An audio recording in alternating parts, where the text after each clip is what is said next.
Hello everyone and welcome back to another reaction video. There's two things I like, Vigilantes and history. And today we'll be watching that by Serious History. You guys enjoyed this video, please hit the like, subscribe, hit the notification bell, and leave a comment. I will leave the original link in the description down below with serious with serious history on it. So without further ado, let's do this. And I'm so sorry for stuttering.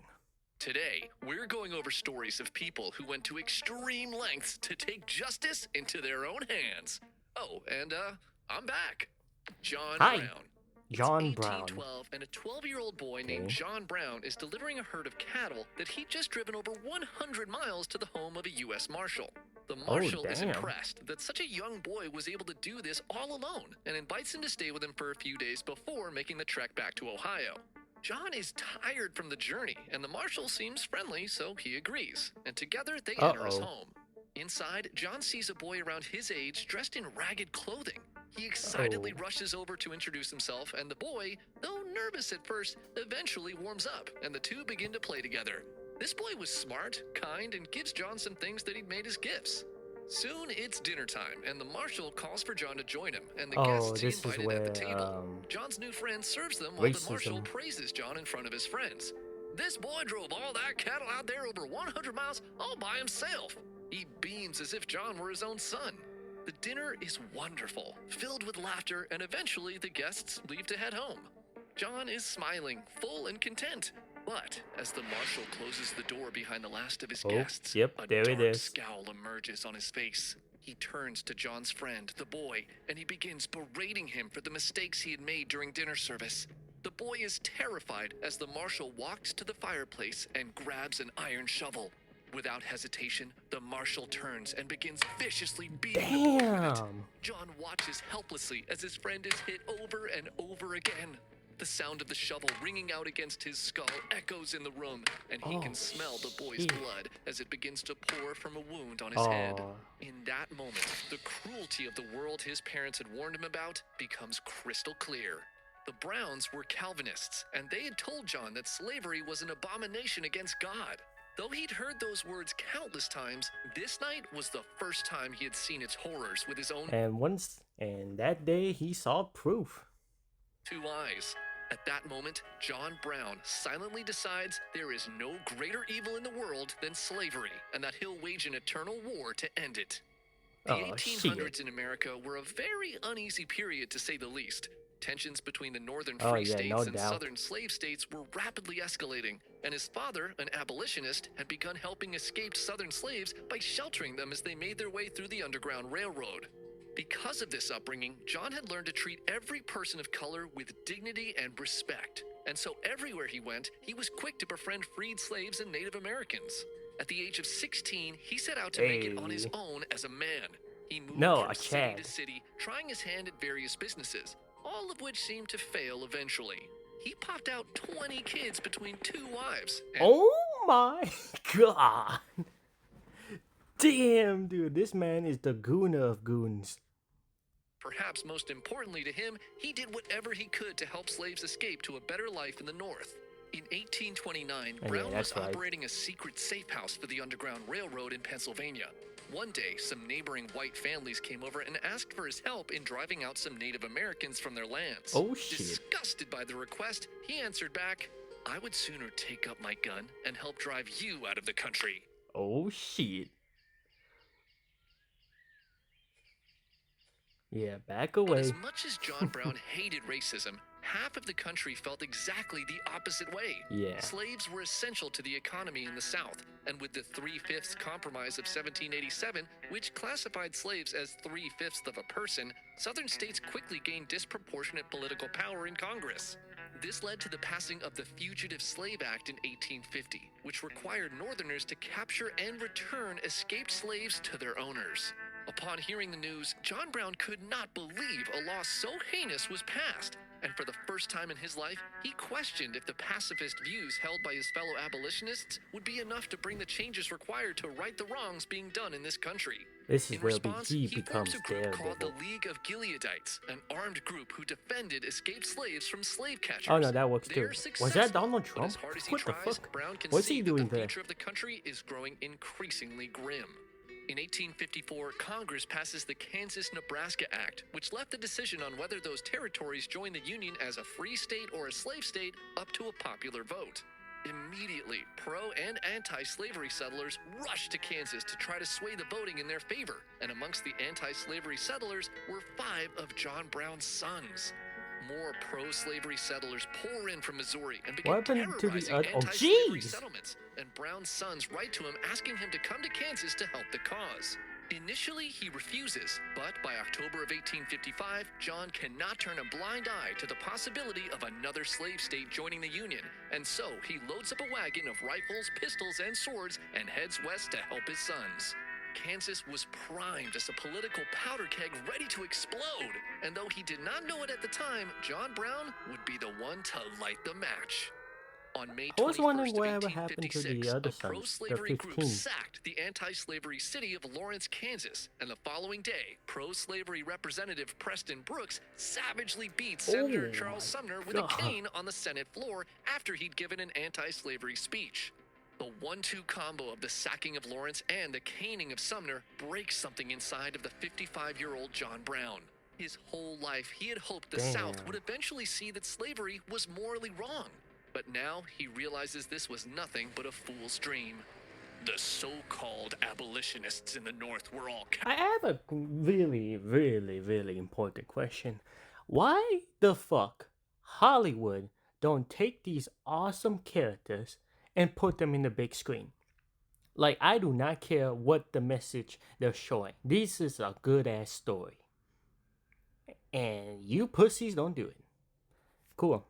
Sorry, I just had to say it because, dude, it's like we have so much culture to share that we could use to, to give entertainment and with history and important lessons. And, we don't show that anymore. And it's really upsetting, I can say.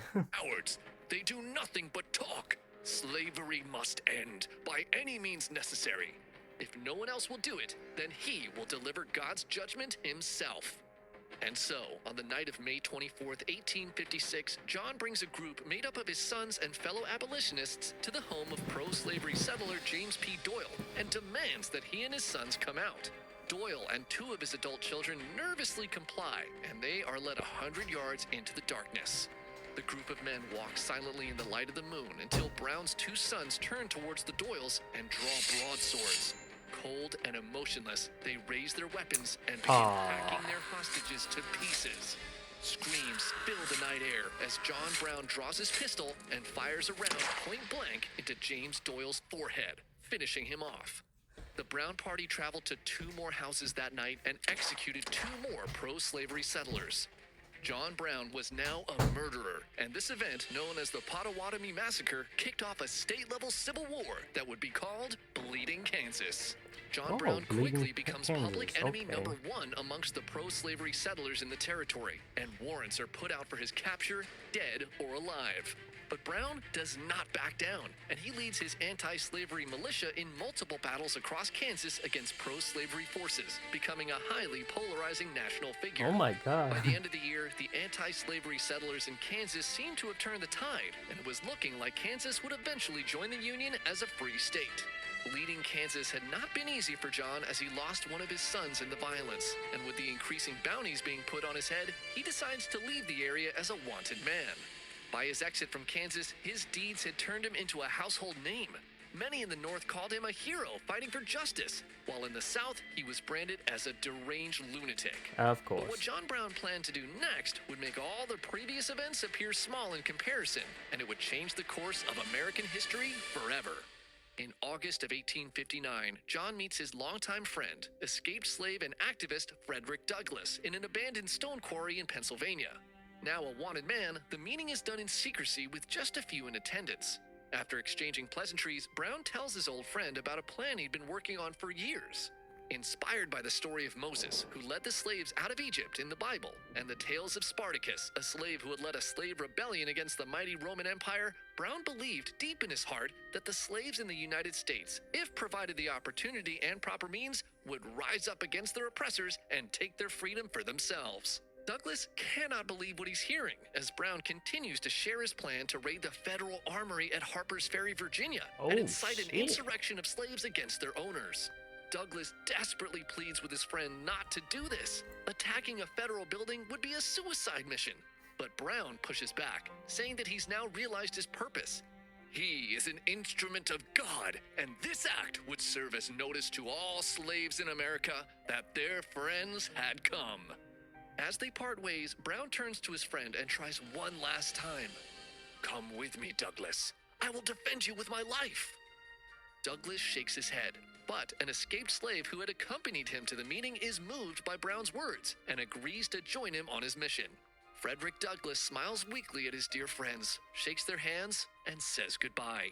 Damn. And so, in the dark of the night, This is what on I'm saying. October This is so 16th, good 1859, story. John Brown and 18 of the 22 men he had brought with him sneak into Harper's Ferry and cut the telegraph lines into the town. They quickly seize the federal arsenal and take the commanding officer, Lewis Washington, George Washington's great-grandnephew, hostage. I was Everything about is to going say, exactly really? to plan. The arsenal contained over 100,000 rifles and muskets, more than enough to fuel any slave uprising. They look like Now all they Winchesters. had to do was wait for them to come and join them. But instead of reaching the slaves he had hoped for, word of Brown's capture of the arsenal spreads much more quickly to militias in nearby towns, who all race to Harper's Ferry. By the following day, So this Brown's is his raiders last find stand, huh? themselves surrounded. He had waited too long for an army of slaves that never showed up, and now he was trapped. Firefights break out, and Brown's raiders flee into the nearby fire engine house with their hostages. By nightfall, President Buchanan orders a detachment of U.S. Marines to Harper's Ferry and commands Army Colonel Robert E. Lee to lead them to retake the armory. On October 17th, after a failed negotiation, Colonel Lee orders the Marines to storm the fire engine house. Within minutes, John Brown was wounded and captured, and 8 of his men, including his sons, were dead. Brown is charged with treason against the Commonwealth of Virginia, murder, and inciting an insurrection. His case is expedited through the courts, and he's found guilty on all charges. When asked if he had anything to say, John Brown rises from his seat and eloquently begins a speech, denying any wrongdoing and saying that if his same actions had benefited the rich instead of the enslaved, he would have been rewarded rather than punished. He closes his statement with the following words. "Now, if it is deemed necessary that I should forfeit my life for the furtherance of the ends of justice, and mingle my blood further with the blood of my children, and with the blood of millions in this slave country whose rights are disregarded by wicked, cruel, and unjust enactments, I submit. So let it be done." John Brown was hanged for his crimes on December 2nd, 1859. In the crowd that gathered to watch his execution were U.S. soldiers Stonewall Jackson and Jeb Stuart, men who would later fight for the Confederacy against the country they had sworn to protect. Also watching from afar is John Wilkes Booth, the man who would later assassinate President Abraham Lincoln. John Brown makes no speech that day, but instead hands a small note he had written on a scrap piece of paper to his jailer as he walks up to the galley. "I, John Brown, am now quite certain that the crimes of this guilty land will never be purged away, but with blood. I had, as I now think, vainly flattered myself that without very much bloodshed, it might be done." And John Brown was prophetically right. His raid on Harper's Ferry equally stirred the hearts of abolitionists to the north and terrified slave owners in the south, who rapidly began to push for secession from the United States. In just over a year, the American Civil War began, and 750,000 Americans will die in the war to end slavery. As they marched throughout the country, Union soldiers began singing a song they called John Brown's Body as a... So that's where it comes from. Holy shit, I haven't learned that. Like, in all my years in education, I haven't never in my life learned about this story. And dude, it's so goddamn important. Like it leads to the events that people knows. Oh my god. It reminds me of sort of Republic Commandos from Star Wars. If you don't know, play the game. It's very good. But all I can say is that that game leads to the events of Star Wars, um, Revenge of the Sith. Like, wow. Rallying call. What began as a joke with crude lyrics evolved into a song detailing the life of a man who had given everything he had to end what he considered the greatest sin of his nation. This song was eventually rewritten into the Battle Hymn of the Republic, or as it is more commonly known, Glory, Glory, Hallelujah. Oh my. Gary Plauché. Okay, It's next one. 1983 in Baton Rouge, Louisiana, and Gary Plauché is driving his 10-year-old son Jody to karate practice. Oh no. Jody's been training under his 24-year-old instructor, Jeffrey Doucette, and Gary is proud of how much his son's improved. But at the same time, Gary feels bad for the guy. See, Jeff seems like a good guy, but he's struggling financially. So much so that it's pretty obvious he's been living at his karate dojo. So, wanting to help him out, Gary starts inviting Jeff over for dinner and occasionally lets him stay the night. Over the next few That's months, nice. Jeff becomes a close family friend. To Jody, it was awesome having a cool older friend around so often. The two start spending a lot of time together, going to movies and traveling to different cities for karate tournaments. And to Gary, it was great that his son had a positive role model that he could trust to keep Jeff safe. But that trust was about to be broken in the most horrific way imaginable. On February 14th, 1984, Jeff asks Gary's wife if he can borrow her car to visit his uncle and if Jody can come along for the ride. She doesn't see anything wrong with this, so she hands over the keys and tells them to have fun. Oh come A on, few this is hours so later, fucked up. Jeff calls and says they decided to stay the night at his uncle's place and will be back the next day. But when the next day comes and goes with no sign of Jeff or Jody, Gary and his wife start to worry that something terrible may have happened. They contact the police, who begin searching for the boy and his instructor. But despite their efforts, there's still no trace of either of them. Hours turn into days, and Gary's worry slowly turns into dread that the worst has happened. The police soon launch a countrywide search to bring Jody back home. And all the while, Gary can't stop imagining all the horrible things that may have happened to his son. 2 weeks pass with no signs of Jody or Jeff, and the terrifying possibility that he may never see his son again begins to feel very real to Gary. But on February 29th, Gary's wife receives a collect call from a motel in Anaheim, California. When she picks up the phone, she hears Jody's voice on the other end. Thank God, he's alive! The police quickly trace the call and pinpoint Jody's exact location. 30 minutes later, Anaheim police storm into the Samoa Hotel, where they find Jody with Jeff in one of the rooms. They immediately arrest Jeff and take him into shit. custody. As the officers question him, it turns out that after visiting his uncle, Jeff drove all the way to California and took Jody to see things like Hollywood and Disneyland while keeping him locked away in a motel at night. No way. The very next day, the police take Jody back home to Louisiana. When Gary sees his son step off that plane, he rushes over and is relieved to have him back home safe and sound. Over the next few days, he struggles with the fact that someone he trusted so deeply, someone he welcomed into his home, had kidnapped his boy. Yeah, But the essentially you do that reality of shit. what actually happened turns out to be far more disturbing when Jody is taken for a medical examination. The police soon informed Gary and his wife that Jeff was not the man they thought he was. The examinations of Jody's body showed that while they were in California, Jeff had done some absolutely disgusting things to him. I knew The it. detectives assigned to the case interview the little boy, and he tells them that Jeff had been molesting him for over a year. He was too scared to tell Oh anyone this my entire God. time because he did not want to lose his friend. When Gary hears this, his whole world shatters. He feels overwhelming guilt that he had put his son into such a horrible situation. But soon, Dude. this guilt turns to rage, and something inside him snaps. He decides that he cannot allow this monster any opportunity to get away with destroying his son's childhood, and will do whatever it takes to make sure justice is served. Jeff is charged with aggravated kidnapping and child molestation and is held in California while Louisiana authorities prepare the paperwork to bring him back to stand trial. But as the days pass and Gary waits for the criminal proceedings to begin, his rage continues to build, and he soon feels that no punishment the courts could come up with would ever be enough. Oh, do he have fire in Days, his he eyes? visits a local bar, trying to drink his suffering away. And one night, a friend working at a local TV station happened to stop by and saw him.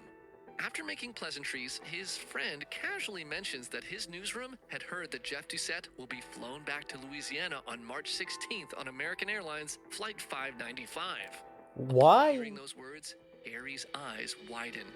He now knew exactly what Talk about like luck. Like I don't know what you say. Hey, okay, so here is what's gonna happen. I just want to let you know. Okay, what a like um way that fate helps you, huh? he needed to do. On March 16th, Gary walks into Baton Rouge Airport disguised with a hat and sunglasses. He stands at a row of payphones in the main corridor and calls his best friend. As news crews arrive to film the return of Jeffrey Doucette, Gary keeps his head turned away from the cameras. Around 9:30 p.m., the police escort Jeff through the airport towards the main corridor. Wait, As they near the row of payphones, Gary tells his friend who is still on the line, wait. "You're about to hear a shot," I and think I've drops the seen this receiver. in a In TikTok. one fluid motion, he draws a revolver from I his remember pocket, this one. turns, Holy and shit! fires a single bullet straight into Jeff's head as he's walking by. The police are shocked as they watch the man they were just escorting tumble to the ground. I just saw this shit in maybe it was TikTok or Instagram or X, or Twitter, whatever. I remember this. I was just saying, oh shit. I did not know it was aligned with this. God damn. Oh my god. Okay, that's awesome. The officers rush in and grab the assassin and instantly recognize who he is. One of them screams, "Gary, why? Why, Gary?" as they pry the gun from his hand. Gary doesn't resist as the officers arrest him. Jeff is taken to the hospital in a coma but dies the following day. The Oh yeah, he assassination got was fucking filmed headshot. live as it happened directly in front of the local news crews at the airport, and the graphic images of the execution quickly become national news. As brutal a crime as was committed, many throughout the country identified with the father's desperate quest for revenge. Gary is I mean, tried yeah. for second-degree murder, but accepts a I mean, your son was kidnapped and violated. Every parent would feel understandable to do that. plea bargain in which he pleaded no contest to manslaughter. The judge ruled that there was virtually no risk of Gary committing any other crime, so he's only given a 7-year suspended sentence, Hey, 5 that's years of nice. probation, and 300 hours of community service. He never goes to prison. When he was later questioned why he shot Jeffrey Doucette, Gary simply Why? replied, "If somebody did it to your kid, you do it too." Exactly. San Francisco Exactly. Committee of Vigilance. It's 1848, and a man named Sam Brannan is visiting his newly opened store in what's now modern-day Sacramento. Just a few years earlier, Brannan, a Latter-day shit. Saint, had fled religious persecution on the East Coast and ended up in California in a tiny port town that's now known as San Francisco. In his short time on the West Coast, he had started a newspaper, a flour mill, and now had just opened his first general store. Things are going pretty good for this young entrepreneur. Well, but something's little did gonna he happen. know that his Yep. life would soon be changed forever. Let's as see a how this is few gonna go. rough-looking men Uh-oh. entered his store looking to purchase some supplies. These men had come from Sutter's Mill up in Coloma. They pick out a few goods and bring them up to the counter to He's gonna purchase. take out the Brandon gun. tells them what they owe, and instead of handing over coins, 3. one of the men opens a leather pouch and pours a pile of gold dust onto a scale. Brandon can't believe his eyes. Who has so much gold that they can pay for things like this? So he makes a trip to Coloma to investigate what's going on at Sutter's Mill. He speaks to some of the workers there and finds out that they found gold in the American River. Tons of it. The men tell him there's so much gold here that all the people in California working together couldn't take it out in 50 years. Instantly, dollar signs flash in Brandon's eyes, but instead of brainlessly jumping into the river to find gold himself, he crafts what is perhaps the greatest marketing stunt in American history. Brandon returns to San Francisco and quickly begins purchasing every single pickaxe, shovel, and gold pan he can find in the area. He ships them all to his store in Sacramento and tells his employees to price these items at extreme markups. He then puts the gold dust he had received as payment into a glass bottle and steps out onto the streets of San Francisco. He holds up the bottle and loudly shouts, "Gold! Gold on the American River!" And the townspeople near him all stop their daily routines and turn to look. He holds out the bottle, and as it sparkles in the sun, he continues to shout his message Looks over like Sunny and D. over again. Gold on the American River! Brannon's plan works, and the news spreads through the town like wildfire. In a very short Also, amount he of was the time, one where nearly everyone go after 75% gold. of the Okay. men in San Francisco raced east to try to strike it rich. Ooh. On their way to Coloma, they all stop at the only store with tools along the way, Brannon's General Store in Sacramento. Mr. In Krabs the would be first proud. 9 weeks of the gold rush, Brannon makes Oh my $36,000, an equivalent Jesus. of $1.4 million today, and he quickly becomes the richest man in California. I already know how But this will while go. Brannon's marketing stunt worked out better than he could have ever imagined, it led to some unintended consequences. Yep. News of gold in California spread throughout the world, and by 1850, Everything San Francisco just had dried exploded up. from a small port town of less than 1,000 people to a city of over 25,000. The massive boom of fortune seekers Oh brought my unprecedented shit. levels of crime and lawlessness, and the local government with its small police force just couldn't keep up. Gangs of thieves and murderers begin to roam the streets of San Francisco freely without any fear. Yeah, so basically he is Mr. Krabs. He's not taking lessons from Mr. Krabs. He's Mr. Krabs' great grandfather. Worst of these criminals are the Sydney Ducks, a ruthless gang of ex-cons from Australia. They set fires to buildings to distract the police while they loot businesses, and anyone caught in their way often Boom. ended up Yep. dead. On the rare occasions the police manage to catch them, they just bribe corrupt officials and walk out of jail scot-free.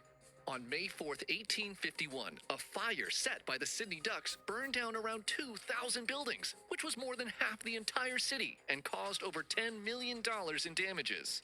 Brannon watched that fire rip through the city, and he decides that enough is enough. On June 9th, 1851, he brings together a group of well-known citizens and businessmen. He tells them that the police are worthless, and that if they want the crime to stop in their town, they would need to take justice into their own hands. Everyone in attendance agrees, and so on that night, they form a committee of vigilance to take back their city from these criminals.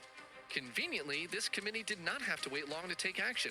The very next day, a member of the Sydney Ducks steals a safe from a merchant's office. How does that The not members sink? of the newly formed vigilante group immediately track him down and hold a public trial. After finding him guilty, they hang him in front of a crowd of spectators. Damn. News of the trial and hanging quickly Subscribe. spreads through the city. Business owners who've had their shops looted and families who've lost loved ones to gang violence all realize they now have a way to fight back. And within weeks, the committee grows to over 700 members strong. Damn. Over the next 3 months, the committee hunts down every known criminal in San Francisco. They execute a total of 4 men and deport dozens more out of the city. The committee's extreme actions prove effective, and by September 1851, crime has dropped so dramatically in San Francisco that for the first time in years, Wow. people begin to walk the streets without fear. The committee members look around and decide their work is done, so they officially disband and hand back control to the local government. But by 1855, San Francisco is worse than it's ever been. But this time, the criminals have gone from the streets to wearing fancy suits. Almost every major position of power in the city is held by corrupt elites who use their influence to protect the criminal activity of their friends. Violent crime rates skyrocket throughout, and more than 480 people are murdered within the span of a year. And the police The can't police do nothing. do nothing. Yeah. Sick of the corruption, a man named James King of William, who, by the way, called himself that to distinguish himself from all the other James Kings in San Francisco, Oh, began really? printing a newspaper called the Daily Evening Bulletin, and begins publicly calling out corrupt government officials. On May 4th, 1856, King writes about a city supervisor named James Casey and exposes him as a convicted criminal who had once served time for grand theft before buying his way into public office. A Yep. few days later, he writes another article targeting a man named Charles Cora, a wealthy gambler who shot and killed a U.S. Marshal in cold blood. King demands the immediate hanging of Cora and calls out the court for delaying his trial to protect him. Cora and Casey happen to be friends, unsurprisingly, and not enjoying the recent publicity King has been giving them, Casey decides to fix this problem for good. On May 14th, Let me 1856, just go James in King of William is walking down publish. the Yeah. street when Casey suddenly blocks his path. Casey menacingly asks the publisher, "Are you armed?" And before King can respond, he shouts, "Well, draw and defend yourself." Oh shit! And unloads a bullet directly Ooh. into King's chest. King collapses onto the pavement and blood begins soaking through his clothes. Some bystanders rush him into a nearby office where doctors immediately start fighting to keep him alive. Casey is arrested and taken to jail. As word spreads of the shooting, over 10,000 people gather in the streets outside of the building that King had been taken to, and murmurs begin to sweep through the crowd of a need for a second committee of vigilance. James King dies from his wound on May 20th, and just 2 days later, shortly after his funeral service, 3,500 armed vigilantes drag James Casey and Charles Cora out of jail and hang them in front of the entire city.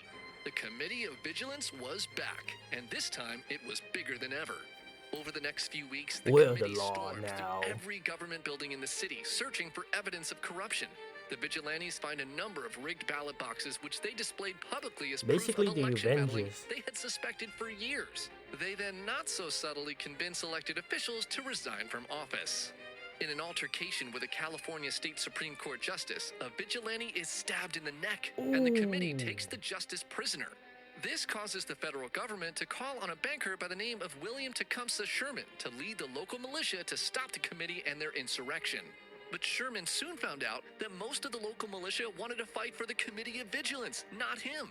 And so Damn. he quickly resigned, citing the whole fight as a lost cause. The committee's membership rapidly swelled, and within the span of a few months, they had hanged 4 men, deported dozens more, and had essentially taken over the corrupt local government, installing their own political party, which they called the People's Party. On August 11th, 1856, having cleaned up the city once again, the committee voted to disband for good. As a final we act, sure? 8,000 armed vigilantes dressed in uniform then paraded through the streets of San Francisco with cannons and floats as a grand farewell. The committee's People's Party continued to manage the city until 1867.